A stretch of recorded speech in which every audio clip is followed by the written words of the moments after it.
Unclaimed Financial Assets Authority. Receive, safeguard, reunite.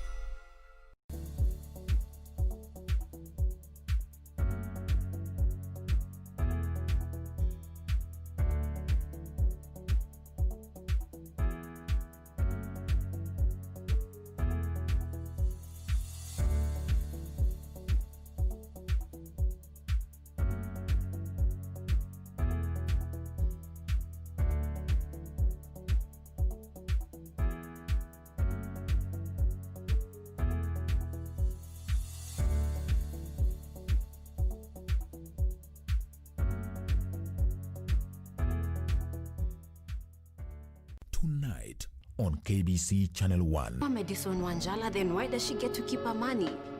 Kwa sababu watoto ni innocent. You just leave like that. I was worried, we all were. Would you have done things differently if you were in my shoes? I am getting a divorce. Na train nimekuwa nikitrain lakini na train ya nini? Mbona train ya self defense kwa sababu inaonekana kuna game itafanyika hapa soon. Don't get too cozy. This one uses people and spits them out when she's done. Ask her supposed son. Get out, Bull. Whatever happens, I will not drop you. Stop being paranoid and get back to your training.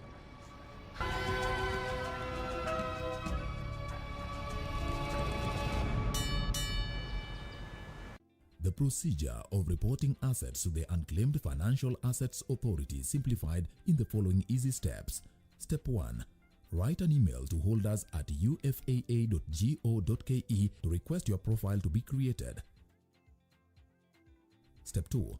A link will be sent to the email provided for activation of the account. Step 3. Click on the link to activate the profile and change the password immediately. Step 4. For subsequent access, use the link provided here. In case of forgotten password, use Forgot Password link to create a new one. Step 5. After login, click on Assets to submit records, and if the client has subsidiary, you can create more users and manage users. Unclaimed Financial Assets Authority. Receive, safeguard, reunite.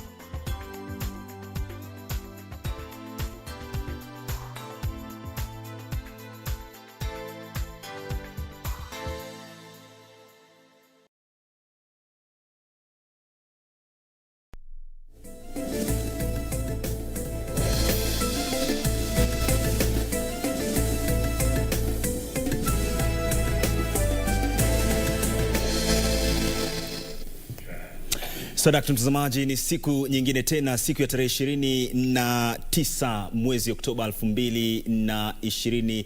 Ni siku Thursday ya mwisho kabisa katika mwezi huu wa 10. Hujambo, karibu sana katika darubini ya Channel 1, siku ambapo Rais Uhuru Kenyatta amewaagiza maafisa wa polisi wawe na msimamo thabiti wanapokabiliana na vitisho kwa usalama wa kitaifa. Ni taarifa yake Wycliffe ambayo itakuwa inakujia, alafu pia Suleiman Yeri ametuandalia taarifa kuhusiana na mchakato mzima wa BBI, ambapo kiongozi wa upinzani Raila Odinga sasa amepuzilia mbali madai ya tume huru ya uchaguzi na mipaka kwamba kura ya maoni ya mpango wa BBI inaweza kugharimu takriban shilingi bilioni 14. Taarifa hiyo tunayo. Tutaingia pia mahakamani mtazamaji kukujuza jinsi gani mahakama kuu hapa jijini Nairobi ambayo imefutilia mbali miswada 23. Ni miswada ipi hiyo? Keti nami kadi tamati mwa darubini ya Channel 1. Lakini kabla ya chochote, taarifa kuu.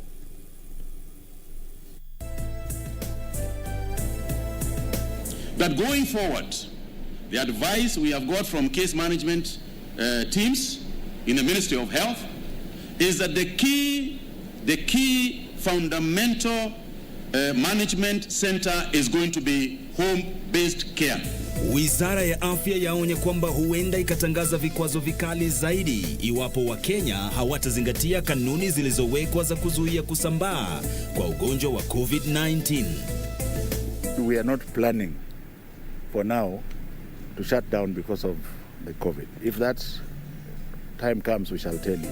Wizara ya Elimu yasema haitafunga shule licha ya ongezeko la visa vya maambukizi ya COVID-19 humu nchini.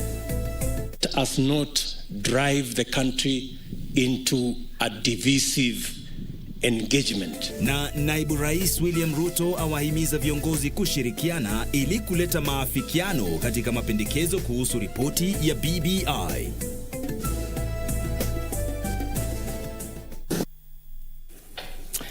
Nam, karibu sasa tuende sawa hadi tamati mwa darubini ya Channel 1. Shukrani sana. Huyu anaitwa Lensa Odingo.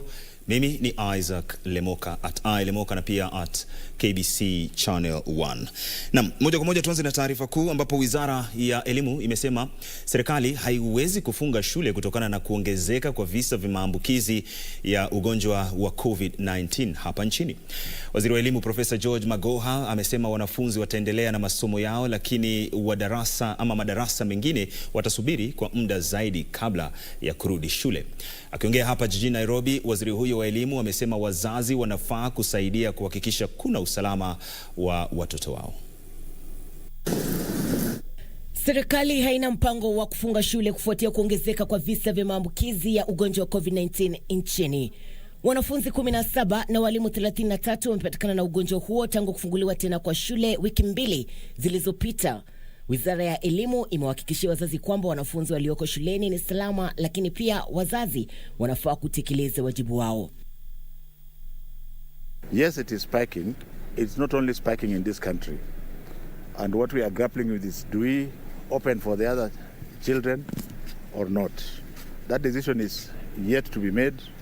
And I want to say that from the information reaching me, I'm glad that all schools, even those who had attempted to open earlier, have buckled and gone back. They should just wait. Nobody wants our children to stay at home forever, but it has to be a collective responsibility. Waziri wa Elimu Profesa George Magoha amesema serikali haina mpango wa kuwaruhusu wanafunzi wengine kurudi shuleni kwa sasa. The examination timetable, there are no changes because, like I said, we are not planning for now to shut down because of the COVID. If that time comes, we shall tell you. So for now, the timetable for examination remains, and the children should be urged to continue to prepare. Ametoa wito kwa wazazi walio na wanafunzi katika shule za bweni kumaliza kulipa karo na kusaidia katika kutoa vifaa vya kujikinga na ugonjwa wa COVID-19. My plea to those parents, and I feel them, there are some who are retrenched and there are some who lost earnings. But there are also a few who can come up and top up the fees they paid.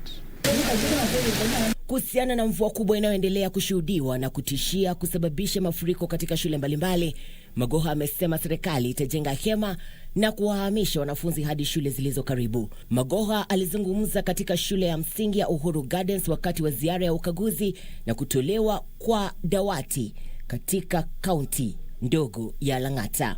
Wakati huo huo, chama cha walimu wa shule za upili na vyuo wameunga mkono hatua ya serikali ya kutoa ruhusu wanafunzi wengine kurudi shuleni. Chama hicho kinasema usalama wa watoto unafaa kupewa kipaumbele. Germany and France are considering another lockdown. Those are advanced economies with very good, robust health facilities. But in our situation, we are not very sure of whether we can proceed and deal with matters of health. So it would be disastrous to open schools when there is a high surge in infection.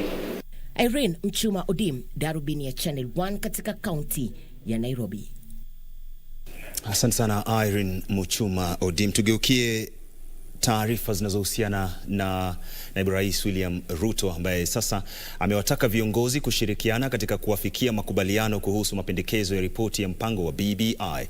Ruto ambaye alikuwa katika kaunti ya Kajiado alisema inawezekana kuwa na kura ya maamuzi bila pingamizi yoyote iwapo viongozi wataweka kando maslahi yao ya kibinafsi, na kusema ripoti hiyo haifai kutumiwa kugawanya Wakenya.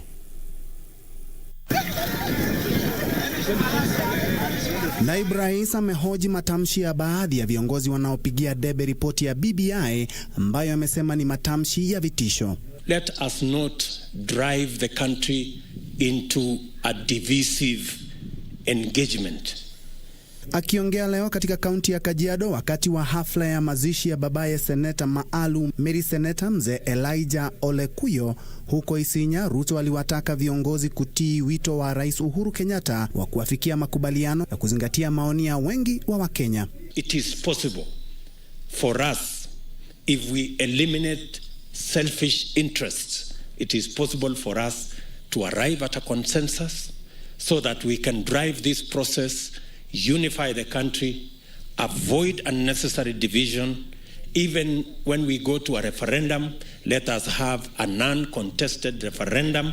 There is no gain for anybody to drive us into an us versus them, winners versus losers, this group versus that group. Pia Elgeyo Marakwet Kipchumba Murkomen amewataka wale wanaoshinikiza kuidhinishwa kwa ripoti ya BBI kukoma kupuzilia mbali maoni ya wale wanaotilia shaka ripoti hiyo na kuwataka kukomesha kiburi.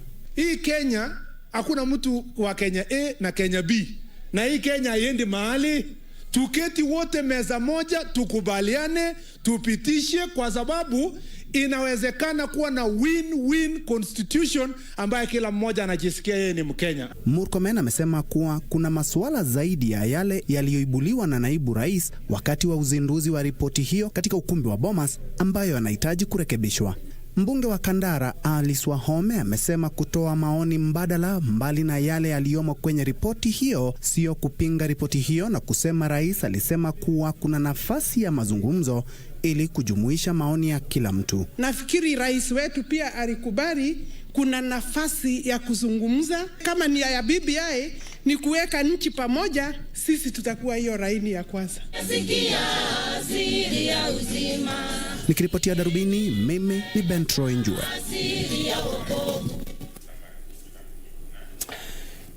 Na naibu mwenyekiti wa chama cha Jubilee David Murathe amewataka wanasiasa kukoma kuendeleza wazo la hasla, akisema linaweza kuwachochea vijana kutoka eneo la kati nchini.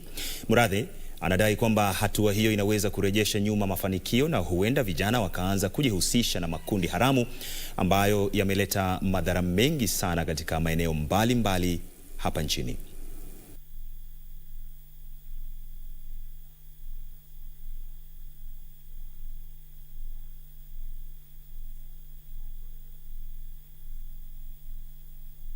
Cheleweshwa kutekelezwa kwa mpango huo wa BBI.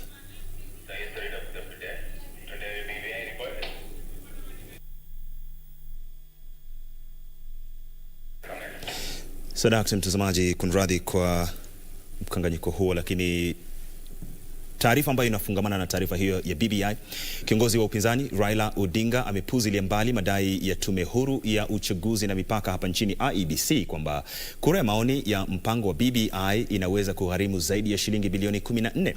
Raila alisema hivi karibuni kundi litachaguliwa kushauriana na IEBC na kubuni gharama halisi ya kura ya maoni, akisema katika demokrasia zinazostawi ambazo zinafanya uchaguzi wa kawaida, gharama kwa kila mpiga kura ni kati ya shilingi 100 hadi 200. Kwenye taarifa kwa vyombo vya habari, Raila alisema Kenya ina taasisi muhimu kama vile vituo vya polisi, shule, ofisi za serikali za kitaifa na za kaunti, magari ya serikali pamoja na uimarishaji wa mfumo wa usafirishaji, na kwamba gharama ya kuandaa kura ya maoni itagharimu chini ya shilingi bilioni 2. Alisema watu wengi wanaweza kutumia fursa ya uchaguzi kupora rasilimali za umma, kishangani kwa nini kura hiyo igharimu shilingi bilioni 14. Raila alisema masuala yaliyopendekezwa katika ripoti ya BBI ni kuhakikisha uchaguzi unaandaliwa kwa njia bora kuambatana na jinsi uandaliwe katika mataifa mengine ulimwenguni. Wakati huo huo, huko Naivasha, spika wa Seneti Ken Lusaka amefafanua kwamba kamati ya Seneti kuhusu haki na kamati ya sheria inachambua kwa kina ripoti ya BBI kabla ya kutoa msimamo wake. Even if we are to go for a referendum to move on with consensus, between say the two houses, because if the National Assembly and the Senate have some same level of comfort, then it will be easier, because I know some of these things will come to the National Assembly, then eventually come to the Senate. So we want a situation where we are reading from the same script and we move together as Parliament. Katika kaunti ya Lamu, katibu katika Wizara ya Usalama wa Taifa Daktari Karanja Kibicho akiandamana na gavana Fahim Twaha wamejitokeza kuunga mkono mapendekezo ya BBI, wakisema mpango huo unakusudia kuboresha ustawi wa kijamii na kiuchumi pamoja na kisiasa nchini. Tusiende kwa hii safari kama tumejifunga macho ya wanasiasa, na msiende kwa hii safari mkiwa kama wala watu wengine nasikia wakiambiwa ati my mind is made, don't confuse me with facts. Mimi tayari nishaamua. Usiamue kabla usome. Pata 35% tusimamie vizuri, tutapiga hatua mbali sana inshallah. Matatizo mengi tutaweza kuyatatua na maendeleo mengi tutaweza kufanya makubwa na kwa haraka. Wakati huo tume ya uwiano na utangamano wa taifa inataka wanasiasa kujadili ripoti ya BBI kwa busara bila kuchochea Wakenya. Tume hiyo iliyokuwa Murang'a inawataka Wakenya kutokubali kutumiwa na wanasiasa kuchochea ghasia.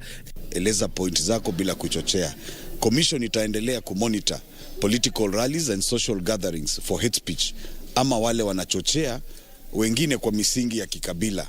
Na hatimaye hapa Nairobi, kikundi cha vijana kinachojiita Youth for Kenya kimeapa kutounga mkono ripoti ya BBI kikidai inabagua baadhi ya jamii nchini. For the conversation to continue, we must have somebody who is a youth in that steering committee. From where we sit, we actually feel that as young people, there is a big meal that is BBI, and these smaller things that are being added are just sweeteners to help young people support a process and take people to a wedding.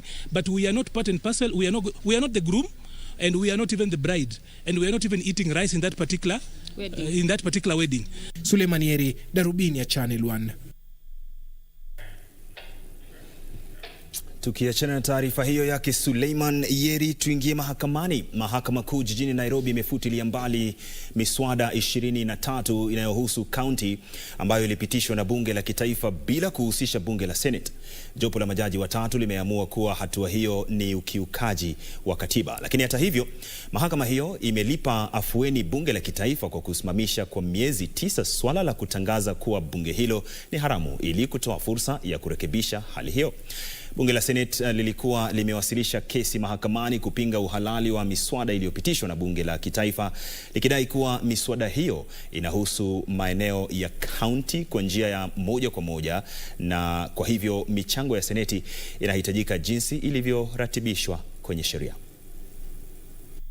Bunge la kitaifa limepata pigo kubwa katika majukumu yake ya utunzi wa sheria baada ya mahakama kuu kufutilia mbali sheria zote mpya za marekebisho ya katiba zinazohusisha maeneo ya kaunti ambazo zilipitishwa bila kuhusisha bunge la Seneti. Majaji Jairus Nga, Anthony Ndungu na Teresia Madheka wamesema kupitishwa kwa sheria hizo 24 kulikiuka katiba. Miongoni mwa sheria zilizofutiliwa mbali ni pamoja na sheria ya marekebisho ya sheria kuhusu halmashauri ya usambazaji dawa hapa nchini KEMSA, ambayo ilihitaji maeneo ya kaunti kununua dawa na vifaa vya matibabu kutoka kwa halmashauri hiyo pekee. Sheria zingine zilizobatilishwa ni sheria ya marekebisho ya sheria kuhusu wadhamini wa mali, sheria ya mwaka 2018 kuhusu masorovea wa ujenzi, sheria ya marekebisho ya mwaka 2018 kuhusu utumiaji usiofaa wa tarakilishi na uhalifu wa mitandao, na sheria ya mwaka 2018 kuhusu marekebisho ya sheria mbalimbali, sheria ya marekebisho ya mwaka 2018 kuhusu ugavi wa pesa za hazina ya usawazishaji, sheria ya marekebisho nambari 6 ya mwaka 2018 kuhusu vyama vya akiba na mikopo, sheria ya marekebisho ya mwaka 2018 kuhusu huduma ya taifa kwa vijana, sheria ya marekebisho nambari 7 ya mwaka 2019 kuhusu michezo, na sheria ya marekebisho ya mwaka 2018 kuhusu tume ya uwiano na utangamano wa taifa. Majaji hao aidha wameagiza mabunge yote mawili kuhusishwa katika kupitisha sheria zinazohusu ugatuzi na maeneo ya kaunti. Kwingineko, washukiwa watatu waliokamatwa jana katika sehemu ya Kikopei kwenye barabara kuu ya Nairobi kuelekea Nakuru kwa madai ya ulanguzi wa kilo 762 za bangi ya dhamani ya shilingi milioni 22 wameachiliwa kwa dhamana ya shilingi milioni 8 na dhamana mbadala ya shilingi milioni 4 pesa taslimu. Bonaventure Ambani, Mike Arito na Frederick Oduor walikanusha mashtaka hayo mbele ya hakimu mkuu mwandamizi Daniel Ndungi, ambaye alitenga tarehe 5 Novemba mwaka huu kuwa siku ya kutajwa kwa kesi hiyo. Nikiripotia Darubini, mimi ni Ben Troy Njue.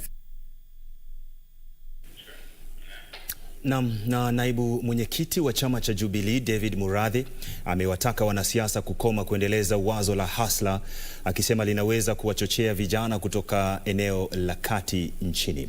Murathe anadai kwamba hatua hiyo inaweza kurejesha nyuma mafanikio na huenda vijana wakaanza kujihusisha na makundi haramu ambayo yameleta madhara mengi sana katika maeneo mbalimbali hapa nchini.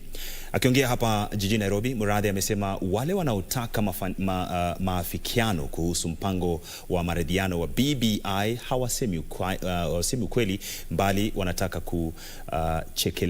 kuchelewesha kutekelezwa kwa ripoti ya BBI. And that is what they are reincarnating, because it is very appealing to the young people, the touts, the people who feel that they are poor because you're rich. And then you have the rich versus the poor, you have the hustlers versus the dynasties, and you radicalize these young people. It is a recipe for chaos, it is a recipe for violence, and it is a recipe for disaster. And this is what the concerns are. But we are watching. And if he continues to try and radicalize our young people, our youth, our unemployed, instead of giving them meaningful economic empowerment agendas, like the BBI is trying to do, to create an enabling environment for these people to get gainful employment, not handouts. Na mtazamaji, ni awamu ya kwanza katika Darubini ya Channel 1. Zidi kutuma maoni yako na hisia zako kupitia mtandao wa Facebook na Twitter @KBC Channel 1 @Lemoka. Nisome mbili kabla ya kwenda kwenye mapumziko mafupi sana. Florence Kamende Muluya unasema kutoka Kibra, Makina na tizama habari na taarifa za corona, wacha nimeze Mungu ndio anajua ukweli uko wapi. Shukrani sana. Kevin Kiptupi unasema Nandi Sangalo tunawategea vizuri. Baba Kioko vile na Harrison Nthiwa, wengi sana hapa kupitia mitandao ya kijamii Facebook na Twitter wanazidi kututizama mubashara. Na kwenda kwenye mapumziko mafupi, mimi na mwenzangu Lensa Odingo. Hii ni Darubini.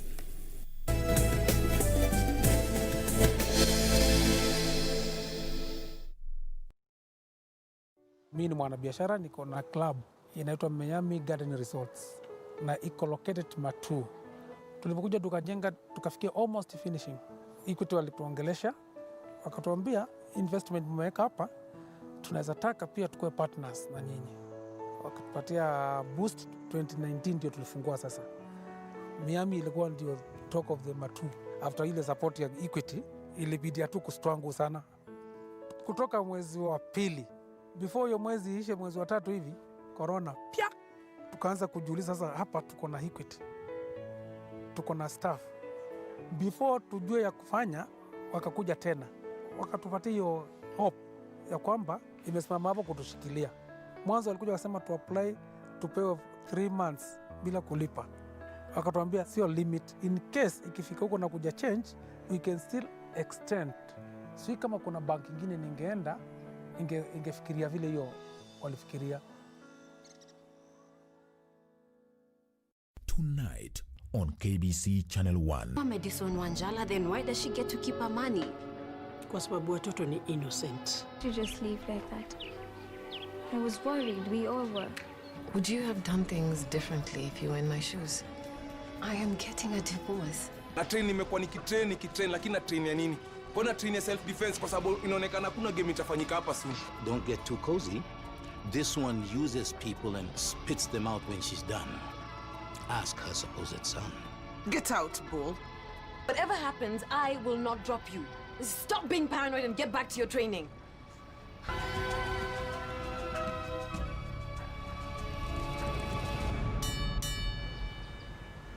Wimboni naimba oh, sio wimboni maombi. Nikiomba Mwenyezi Mungu oh. Wamefanya serikali yetu ama Kenya country yetu kujulikana kama sports people. Mashujaa ni watu wamefanya mambo tofauti. I celebrate all of them. All of them, they have done the nation or the community.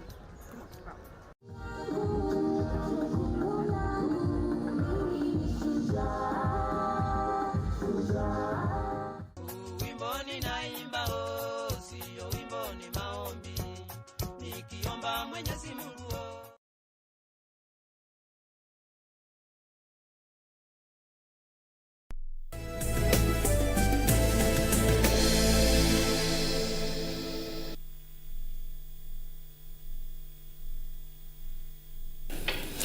Vizuri sana, shukrani sana kwa kuzidi kutizama Darubini ya Channel 1 moja kwa moja kupitia runinga yako nambari 1 KBC. Awamu ya pili hii hapa. Wizara ya Afya imeonya kwamba huenda ikatangaza hatua kali zaidi iwapo Wakenya hawatatilia maanani ama kanuni za kuzuia kusambaa kwa ugonjwa wa COVID-19, huku nchi hii ikikumbwa na chamko la pili la maambukizi ya ugonjwa huo. Na leo nchi hii imenakili visa 761 vipya vya maambukizi, huku wagonjwa 14 zaidi wakiaga dunia kutokana na ugonjwa huo. Waziri wa Afya Mutahi Kagwe amesema kuwa familia zitakabiliwa na mzigo wa kuwatunza jamaa zao wanaoambukizwa ugonjwa huo. Wizara ya Afya imekumbwa na hali tete kufuatia chamko la pili la maambukizi ya ugonjwa wa COVID-19 kufuatia ongezeko kubwa la visa vya maambukizi vinavyonakiliwa kila siku. Wizara hiyo inakabiliwa na changamoto ya kuhakikisha shughuli za kiuchumi zinaendelea, wakati huo ikijitahidi kunusuru maisha. Na leo nchi hii imenakili visa 761 vipya vya maambukizi ya ugonjwa huo katika muda wa saa 28 kufuatia kupimwa kwa sampuli 4830. Hiki kikiwa kiwango cha 15% cha maambukizi. Kadhalika wagonjwa 14 zaidi wameaga dunia katika kipindi hicho na kufikisha 964 jumla ya idadi ya wale walioaga dunia nchini. Waziri wa Afya Mutahi Kagwe amesema kuwa takwimu hizo zinaibua wasiwasi. This is from a low of about 4% average per week in the month of September. Clearly, we have an issue to deal with. Up until yesterday, we have lost 54 lives to the disease this week alone. Kagwe amekariri kwamba huenda nchi hii kalazimika kuchukua hatua kali zaidi huku kiwango cha maambukizi kikiongezeka. Kwa sasa wagonjwa 1084 wamelazwa katika vituo vya afya vya kuwahudumia wagonjwa wa COVID-19 huku 35 wakiwa katika kitengo cha wagonjwa mahututi. Idadi hii kubwa ya wagonjwa inaibua wasiwasi kwani kuna msongamano wa wagonjwa waliolazwa hospitalini kutokana na ugonjwa huo.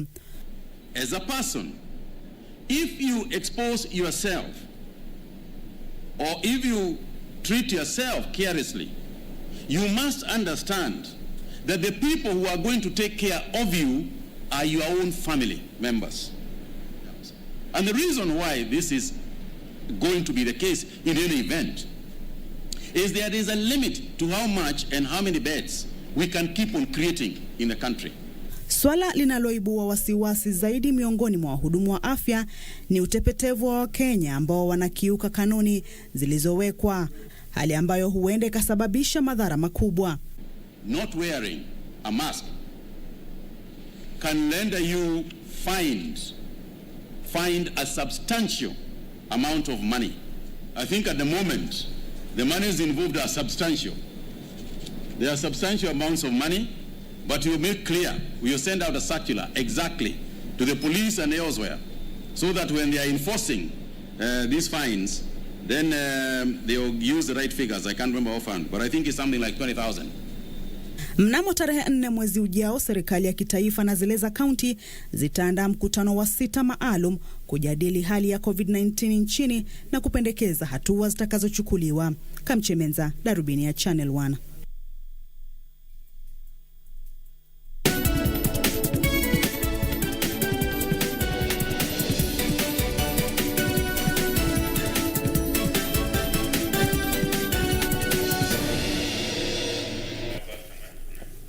Haya, tuangazie taarifa za biashara, mtazamaji. Wahudumu wa bodaboda milioni 1.4 wanatarajiwa kupewa mafunzo kuhusu usalama barabarani pamoja na sheria za trafiki kuanzia wiki ijayo. Mafunzo hayo yatakayoongozwa na shirika la kitaifa la huduma ya vijana hapa nchini chini ya Wizara ya Habari na Teknolojia itapelekea zaidi ya 40% ya wahudumu wa bodaboda kupata leseni ya kuendesha pikipiki. Huku watu milioni 4.8 humu nchini wakitegemea pikipiki kwa usafiri, serikali ina mpango wa kufanya sekta ya bodaboda kuwa rasmi kupitia utoaji mafunzo kwa wahudumu hao ambao wengi wao hawana leseni. Wizara ya Habari na Teknolojia inashirikiana na shirika la kitaifa la huduma ya vijana kutoa mafunzo kwa wahudumu milioni 1.4 wa bodaboda kuhusu sheria za trafiki na usalama barabarani. About 40% of bodabodas do not have licenses, and we hope even maybe before the end of this year they can all be trained. It's a 1-week training. They get the full training and they all have licenses. They all have all the knowledge so that they can maintain the process. One of the challenges that we have been having as the riders is lack of driving licenses. You see, and the lack of road safety skills and etiquettes. Mafunzo hayo yatatolewa katika kaunti zote kwa gharama ya chini ya shilingi 750 kwa kila mmoja, kwani waendeshaji pikipiki hawana pesa za kutosha za kugharamia mafunzo. They cannot afford to pay those fees that were being paid to the driving school to make sure that they operate their licenses. That is why almost 90% of the riders in this country never had licenses. Training tutawapatia ndio wapate certificate ile watapata, alafu wapate license, tutaripisha shilingi 750 shilingi. Zaidi ya 40% ya wahudumu wa bodaboda nchini hawana leseni, hali inayosababisha kuongezeka kwa visa vya ajali vinavyohusisha pikipiki. Kupitia mafunzo hayo, serikali inanuia kupunguza visa vya ajali. I want to urge all the bodaboda riders across the country to make sure that we support the government in this best initiative that they are giving to us. Ripoti ya Halmashauri ya Kitaifa ya Uchukuzi na Usalama Barabarani inaonyesha kwamba 10.5 ya visa 1022 vya ajali barabarani vilivyorekodiwa kati ya mwezi Januari na Aprili vinahusisha abiria wanaotumia pikipiki. Betty Kiptum, Darubini ya Channel 1.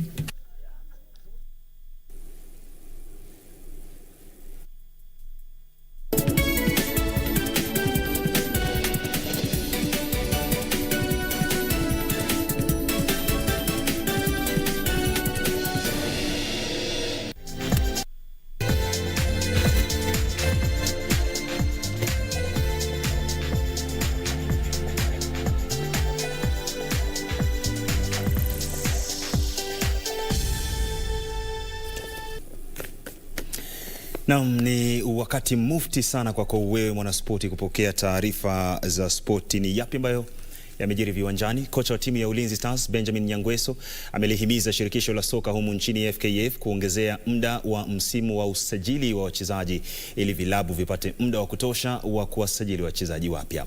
Kipindi cha usajili wa wachezaji kilichong'oa nanga tarehe 10 Agosti kinatarajiwa kukamilika tarehe 2 mwezi ujao. Baada ya shirikisho la soka humu nchini FKF kufungua rasmi msimu wa uhamisho wa wachezaji tarehe 8 Agosti, vilabu tofauti vimewasajili wachezaji wapya kabla ya msimu mpya kung'oa nanga mwezi ujao. Hata hivyo, Ulinzi Stars haijamsajili mchezaji yeyote mpya kilabuni kufikia sasa. Kilabu hicho kinanuia kuwahifadhi wachezaji walioshiriki kwenye michuano ya msimu uliopita ambao walimaliza katika nafasi ya 4 kwenye msururu wa ligi. Kikosi nafikiri sijaongeza mtu sababu hakukuwa na hiyo time kwa heka ya hii mambo ya COVID. So far sijapata nafasi ya kuleta mtu. Bado niko na wale nilikuwa nao. Maybe kama wata extend kidogo window, watu wa train tutajua, kwa sasa huwezi chukua tu mtu aujua kwa aje. Wakati huo ulinzi ingali kurejelea mazoezi licha ya timu kadhaa kuanzisha mazoezi kwa kufuata kanuni za serikali za kudhibiti maambukizi ya virusi vya korona. Wakisema tutaanza tu tutatrain tukiendeleaga, but kama wanaweza tupea muda pia kidogo tutashukuru, ambapo pia haitawezekana sababu ya kalenda, lazima tuingiane na FIFA kalenda, so inakuwa ngumu, but sisi tutakuwa ready anytime. Wakisema tutaendelea, tutacheza tu vile hivyo, tuna ile mazoezi kidogo tutakuwa naye, though tutakuwa 100% fit but Timu hiyo ilimaliza msimu jana kwa alama 43 baada ya kutoa ushindi kwenye mechi 11 kutoka sare katika michuano 10 na kushindwa katika mechi 2. Frederick Moki, Darubini Michezo.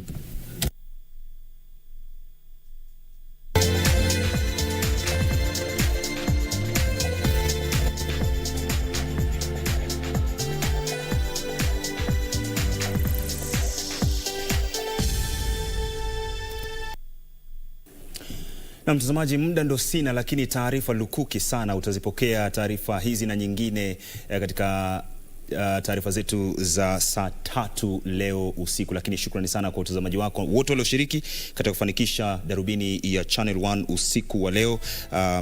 Kuna Praxidis Juma kutoka Saudia walikuwa natazama, Florence Kamende Muluya pia, alafu kuna Sam Legundo kutoka Samburu na Alex Mulwa, wengi tu hapa kwenye mitandao ya kijamii. Asante sana. Mariambo anakujia na utabiri wa hali ya hewa. Huyu ni Lensa Odingo, mimi ni Lemoka na nimetoka.